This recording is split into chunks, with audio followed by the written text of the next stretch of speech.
All right, hello. So today we're going to be doing binary tree zigzag level order traversal. That was a whole mouthful of words. Um, it's basically the same thing as level order traversal, but with this you have to um handle like going forward and backward. So uh, kind of it's a little bit more difficult than the level order traversal that I also did the day before, which was yesterday for me at least. Um, and yeah, so without further ado, we will start. Um, I guess for context, because I'm not going to tell you to watch the other one. So basically, level order traversal. Let's just assume this is level 1, 2, and 3. Level 1, you would have the 3 in its own array. Level 2, 9 and 20, but like you want to zigzag or like reverse it, right? So this is 20 and 9. Um, and then you come down here and you would go left to right again, so 15 and 7. Um, and yeah, so you just want to zigzag your way through the whole binary tree and then see what happens. So we're going to handle for the first case where root is none, because in that case you don't need to do anything. So we'll just return an empty list, which is shown in example 3 here. And so once we have handled for that case, that means we at least have one node, right? So we can start building out a regular solution. So we're going to have a list for result, and then we're going to have a Boolean value to show whether or not we should be reversing the values or not.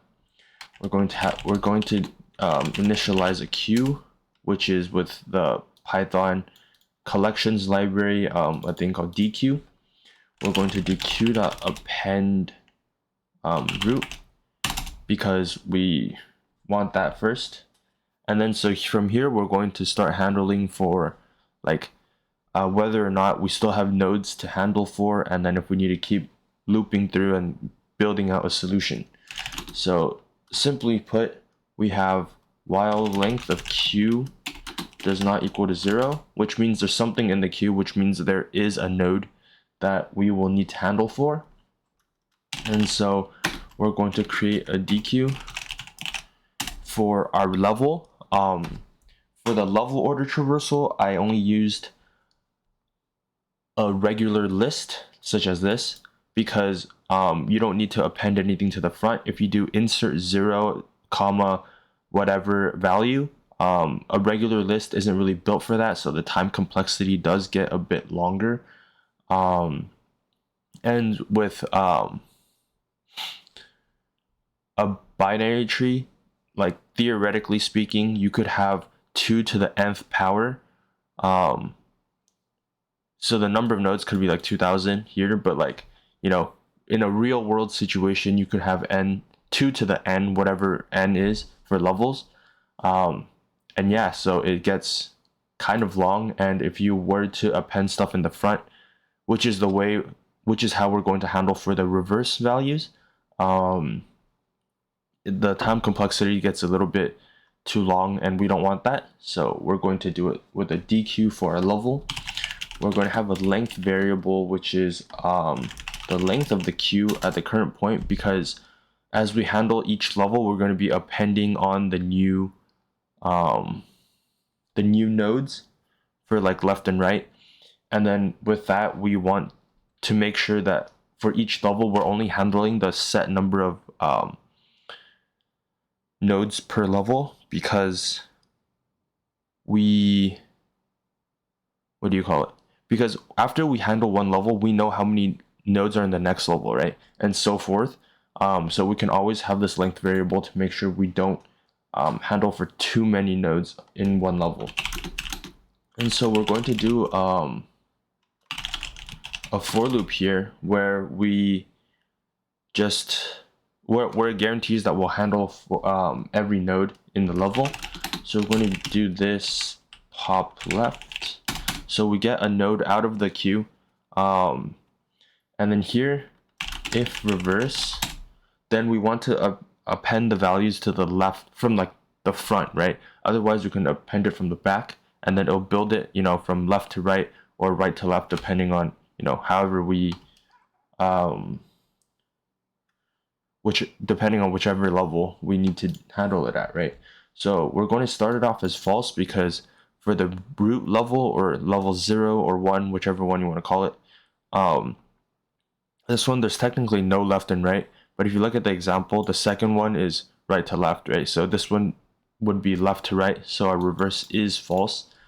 But basically, if reverse, then we want to do level.append left node.value, else level.append node.value. So basically for the first one, it'll just be 3 and we'll just append because reverse is false. For this level, at the very end, we will inverse the reverse, so it become from false to true, so it become 20. And then so we'll do append left, so this will go from the left side, so 9, and then 20 will go in afterwards, so 20, so 20 and 9, which is, you know, the reverse version, which is from just right to left. So after we append in the new values, adding it into our queue, we don't care if we, you know, what order we add it from, because the left to right will be handled accordingly. Because in this queue, everything's going in left to right. It's just in the level list or queue, it goes in a different order. And then the level array, queue, whatever, however we append it in doesn't really matter because we never really use the values in those ever again, except for, you know, viewing the solution, right? So here, if node.left is not none, then you q.append node.left, and then if node.right is not none, then you q.append node.right. And then so after you handle for all the nodes, you'll go back through and just keep seeing how many there are. And here we want to do result.append level to add the level to our results. And then we want to add reverse equals not reverse to basically make false into true, true into false. And after we handle all of our nodes in the binary tree, we just return our result. That should be good. And we're good. And yeah, thank you for watching.